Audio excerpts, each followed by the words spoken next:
कौम लूत वो कौम थी जिसने दुनिया में सबसे पहले हम जिन्स परस्ती की इब्तिदा की। कौम लूत की तरफ शैतान ने किस औरत को भेजा था और उस गंदी और गलीज औरत ने किसकी शक्ल इख्तियार की। उस औरत ने ऐसा क्या किया जिससे कौम लूत की औरतें भी एक नए और गंदे गुनाह में मुब्तला हो गईं। वो फहाश औरत कौन थी और उसने कौम लूत की औरतों को क्या सिखाया था। शैतान अल्लाह का नाफरमान और बनी आदम का सबसे बड़ा दुश्मन है, जो मुख्तलिफ तरीकों से लोगों को धोखे और फरेब में मुब्तला करता रहता है और उन्हें बहकाता रहता है। कुरान और हदीस के मुताले से पता चलता है कि शैतान सिर्फ एक मखलूक नहीं बल्कि इब्लीस एक पूरी नस्ल है और इसके बेशुमार औलादे हैं। कुरान मजीद में शैतानी जरीद का जिक्र मिलता है। शैतान के चेले हैं, उसके कामों में उसकी मददगार होते हैं। हमें पता चलता है कि शैतान की कई औलादे हैं जिनमें बुल्हान नमाज और इबादत में वसवसे डालता है, मसूद लोगों में अफवाहें फैलाता है,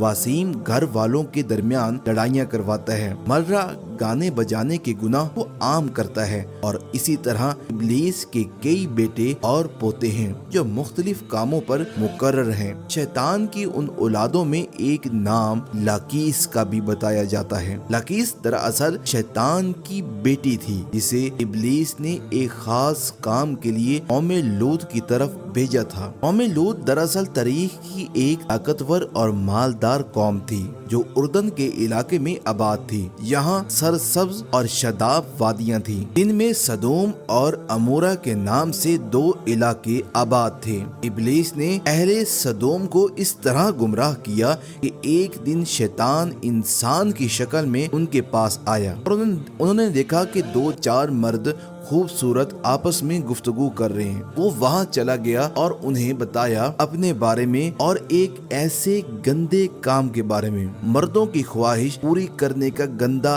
अमल बताने लगा। इस बुरी आदत को उन्होंने पसंद कर लिया और आहिस्ता आहिस्ता वो इसके आदी बनते गए, यहाँ तक कि वो रोजाना इस बुरे काम में मुब्तला होने लगे। अगर कोई मुसाफिर सदूम के इलाके से गुजरता तो ये लोग उसे पकड़ लेते, उसके साथ भी बदफेली करने लगते। वक्त के साथ साथ ये लोग गुमराही में और नीचे गिरते चले गए। उन्होंने औरतों को छोड़ दिया और मर्दों और लड़कों के साथ ये गुनाह करने लगे। औरतों की तरफ उनकी कोई रुग़बत बाकी न रही और ये सब कुछ खुले आम शहर के चौक बाजारों में होने लगा। उनकी महफिलों में मर्दों का रुख्स और उनके साथ अयाशी और जना करना मामूल बन चुका था। अल्लाह ताला ने उनकी हिदायत के लिए अपने नबी हजरत लूत अलैहिस्सलाम को भेजा। इन्होंने उन्हें इस गंदे अमल से बाज आने और तौबा करने का हुक्म दिया। इन्होंने फरमाया, क्या तुम वो बेहयाई करते हो जो तुमसे पहले दुनिया में किसी ने नहीं की? तुम मर्दों के पास जाते हो और अपनी औरतों को छोड़ देते हो। तुम हद से गुजर चुके हो।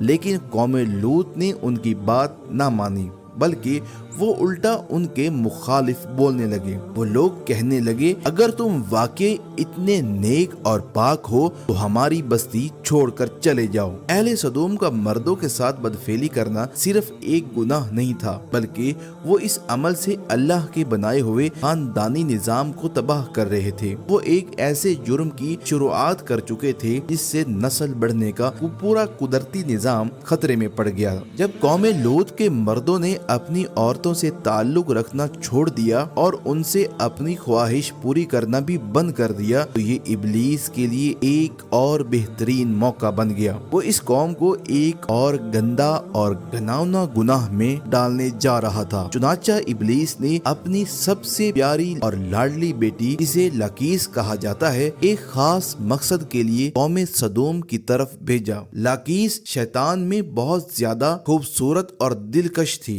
इब्लीस ने उसे हुक्म दिया कि वो एक हसीन औरत की शक्ल इख्तियार करे और उन औरतों के पास जाए जिन्हें उनके मर्दों ने छोड़ दिया है और उन्हें एक नया रास्ता दिखाए। चुनाचा लकीस एक खूबसूरत औरत का रूप धार कर उन औरतों के पास पहुंची और आकर रोते हुए कहने लगी, मैं बर्बाद हो गई हूँ। मेरा शौहर मुझे छोड़कर एक नौजवान लड़के के साथ ये गंदा घिनौना काम करता है। मेरी जवानी और मेरा हुस्न जाया हो रहा है और मेरी जिंदगी बेकार हो गई है। ये सुनकर कौम लूत की दूसरी औरतें भी परेशान हो गई और अपने अपने शौहरों को बुरा भला कहने लगी। फिर लकीस ने आहिस्ता से तीर चलाया अपनी निगाहों का और उनके दिलों में बात डाली और कहा, जब वो मर्द हमें छोड़ चुके हैं तो हमें भी उनकी जरूरत नहीं, हम क्यों उनके पीछे जाएं? हम अपनी ख्वाहिश खुद भी पूरी कर सकती हैं। इस पर औरतों ने हैरान होकर पूछा, ये कैसे मुमकिन है और हम औरतें एक दूसरे से ख्वाहिश कैसे पूरी कर सकती हैं? इस पर औरतों ने जब देखा लकीस एक खूबसूरत और अमीर औरत के पास गई, उसके पास ऐसे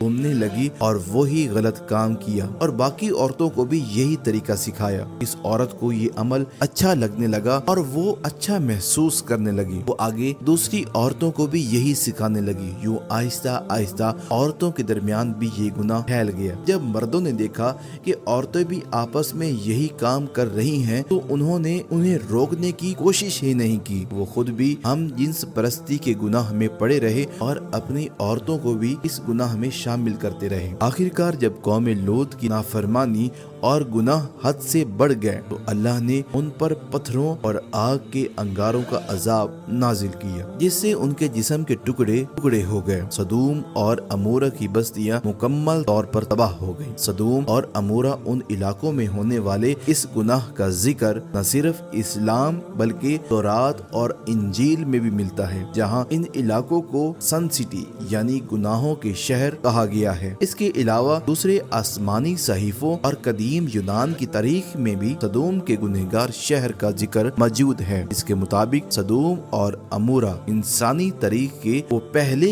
इलाके हैं जहाँ से हम जिनसी परस्ती और फहाशी होमोसेक्सुअलिटी की शुरुआत हुई और इब्लीस की बेटी लकीस ने भी बाद में इस घिनौने गुनाह को मजीद बढ़ाते हुए वहाँ की औरतों को भी इसमें शामिल कर दिया, जिसे आज के दौर में लेस्बियन कम्युनिटी का नाम दिया जाता है। सदूम और अमूरा के बाद ये गुनाह आहिस्ता आहिस्ता कदीम मिस्र, यूनान, चीन, अफ्रीका और यूरोप तक फैल गया। जदीद दौर में यूरोप और अमेरिका में इस अमल को सबसे ज्यादा हमायत देखने को मिली और उसे तरक्की याफ्ता मुआशरों में एक बहस का मौजू बनाया गया। यहाँ तक कि इस गुनाह को इंसानी हकूक में शामिल करने की बातें भी होने लगी। हकीकत ये है कि अल्लाह ने हर जानदार को नर और मादा की सूरत में पैदा किया है। ये जोड़े नस्ल को आगे बढ़ाने के लिए बनाए गए हैं और इनका आपस में ताल्लुक रखना फितरत के कानून के मुताबिक है। इंसानी कानून किसी भी हालत में अल्लाह के कानून का मुकाबला नहीं कर सकता और ना ही उसके फायदे हासिल कर सकता है। आज इस अमल के हामी लोग होमोसेक्सुअलिटी और लेस्बियन कम्युनिटी के मुआशरे में कबूल करवाने पर खुशी मनाते हैं और तारीफ हासिल करते हैं, लेकिन कुरान और हदीस हमें ये सबक देता है कि कौम लूत भी इसी तरह खुश थी और अपनी बेहयाई पर फख्र कर रही थी। मगर जब अल्लाह का अजाब आया तो कौम मुकम्मल तौर पर खत्म हो गई और हमेशा के लिए एक ऐसी इबरत बन गई कि वो आज भी निशान इबरत मौजूद है। नाज़रीन, अल्लाह की रजा में भी हमारी भलाई है। बेशक अगर आपको ये वीडियो पसंद आई है तो इसे अपने दोस्तों तक ज़रूर शेयर कीजिएगा। वीडियो को लाइक और कमेंट्स में हमें अपनी आरा से आगाह कीजिएगा। अल्लाह हाफिज़।